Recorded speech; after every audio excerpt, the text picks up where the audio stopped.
You guys already know it's Thomas and Hub in the building. If you're not following the page, remember doing yourself jealous. Guys, I missed you so much. It's been a minute. We've been, up and down and all that. Guys, we're reaching 10k likes on TikTok. So if you're not following me on TikTok, remember doing yourself jealousy. We just reached 1,000 on Facebook. So we're growing each and every day. Be up for those people who are sharing my videos and liking my videos. And yeah, so without any further ado, let's cook what's happening today, guys. Today we'll be unpacking what's happening with CHIDIMMA, guys. You guys know who CHIDIMMA is. If you don't know who CHIDIMMA is, let me just quickly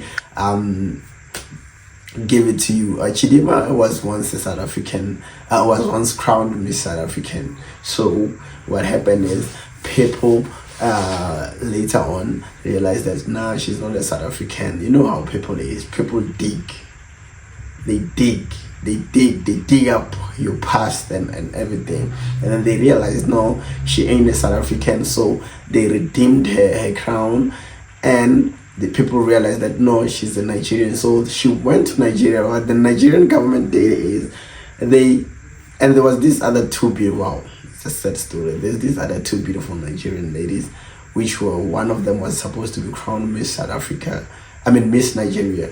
And then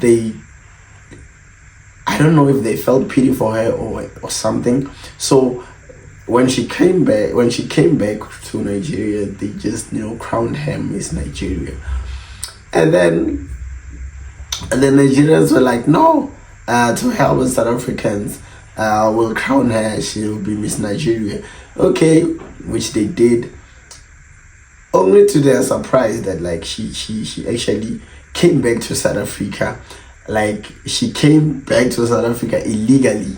Allegedly she came back illegally, and she's fighting to be a South African now. Now imagine the slap back to the Nigerian government after they gave her the crown to be Miss Nigeria. Guys, that's an insult. Now she's like, nah, to hell with your crown in Nigeria. I'm going to South Africa to fight to be a South African. Yes, I do feel like I was Nigerian, and I've always felt Nigerian from the moment that I was born. It's not just because of the opportunity that was presented to me, and I think people who have known me will see that I've always embodied that spirit of being a pure, proudly Nigerian woman. So I don't want people to feel like she only feels Nigerian just because she was offered an opportunity. I've always been proudly Nigerian, and I'll still be proudly Nigerian as well. Yeah. So what's the benefit there? Meaning, maybe is the benefit more when you're a South African, if you're crowned with South African? What's the deal there? Because now she was like, okay, I don't even want to be I don't care about South Africa. There's a video which will play right now saying no, I don't care about being South African, it's fine, I'm Nigerian. She went to Nigeria, and then afterwards, after a few minutes, a few seconds later, she ditched the Nigerian people. Now she's in South Africa. She's fighting to be a South African. And what's worse is the person who's guiding, like her lawyer, is helping her pre bono, meaning she's not letting her pay anything, and the person who's helping her, the lawyer which is helping her, is an advisor to the guy who's in charge of the Home Office department. Imagine, guys. So the lawyer is an advisor actually to the person who's in charge of Home Affairs department. Imagine. So what do you guys think?